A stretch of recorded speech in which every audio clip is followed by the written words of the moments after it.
Weather has always been a strategic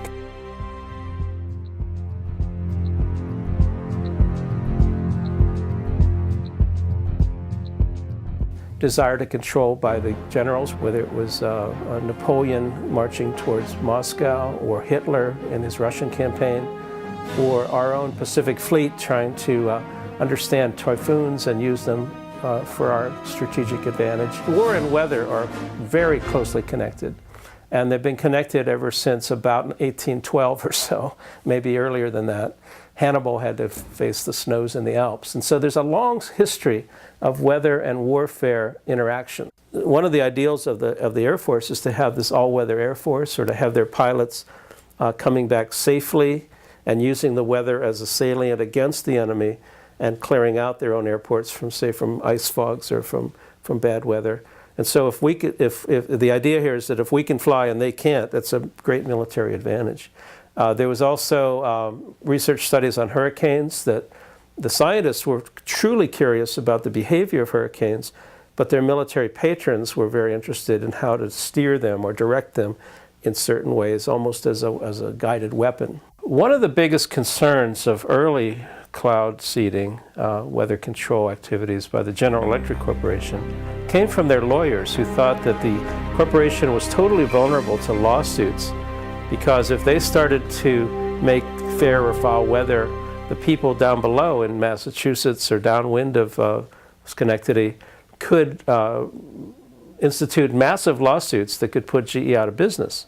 So the first response to weather control from their in-house lawyers was to shut it down, was to give the project to the military and ask them to do it, with the GE lawyers only being the consultants on the project. So they were allowed to suggest and design certain activities, but they weren't allowed to touch anything or throw anything out of the plane. It was a military moment, and it was actually from pretty recent history. And this was the US military thinking that they might be able to control the monsoon over Vietnam during that conflict.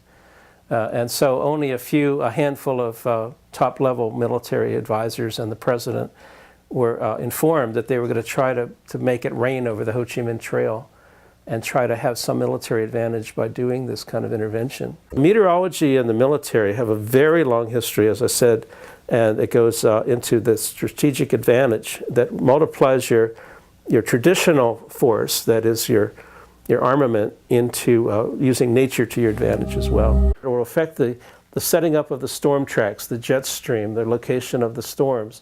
And so you end up with an intervention on the solar side of things would pretty directly begin to affect the weather patterns. And so climate control, or attempted climate control, and weather control rely on this very large spectrum of intervention. It's also true that if you can forecast climate, you can control a lot of futures markets, and you could know if you had the best information, or if you had some leverage over what the climate system is going to turn out to be, you would be able to invest in advance in all your crop futures and your agricultural activities, and not just agriculture, but weather effects.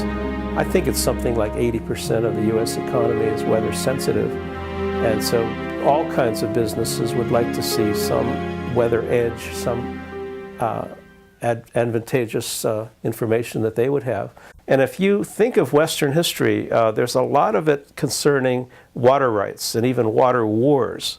And so they were shooting about access to water to water your livestock. And now people are thinking, or at least the people who are involved in weather control sometimes think about the river of moisture above our heads. And geez, if we could just tap that. But that too is a water right that would involve access to people that felt that maybe they had prior rights over. I'm worried that one person or one group would try to have that much leverage over the whole planet.